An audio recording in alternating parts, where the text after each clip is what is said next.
ሰላም እንዴት ናችሁ? ደህና ናችሁ ወይ? ሁሉ ሰላም ነው ወይ? በጣም ያስፈራሩናል አይደል? ቲክቶክ ይዘጋል ብለው። እንግዲህ ከተዘጋም ጌታ መልካም ነው። ግን ምን ይባላል መሰላችሁ? አንድ ሰው ሊሞት ሲል የመጨረሻ የምትናገረው ቃል ምንድን ነው ሲባል በጣም ልቡን የሞላውን ነገር ነው አሉ የሚናገረው። እና ድንገት ቲክቶክ ነገር ቢዘጋ ምንድነው የመጨረሻ ቃልሽ የምትናገሪ ብባል ብዬ አስቤ ነው ዛሬ የመጣሁት። መጽሐፍ ቅዱስ ምን ይላል? በጣም የምንወደው የእግዚአብሔር ቃል በልጁ የሚያምን የዘላለም ሕይወት እንዲኖረው እንጂ እንዳይጠፋ እግዚአብሔር አንድያ ልጁን እስኪሰጥ ድረስ ዓለምን እንዲሁ ወዷልና። በልጁ የሚያምን አይፈረድበትም።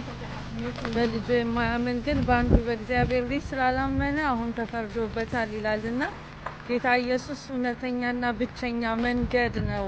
ወደ ጌታ ኑ፣ የዘላለምን ሕይወት ይሰጣችኋል። በምድርም ላይ የሰላምና የእረፍትን ሕይወት ትኖራላችሁ። የመጨረሻ ቃል ይሄ ነው የሚሆነው። ተባርኩልኝ። አይሆፕ አይዘጋም። እስቲ ቲክቶክ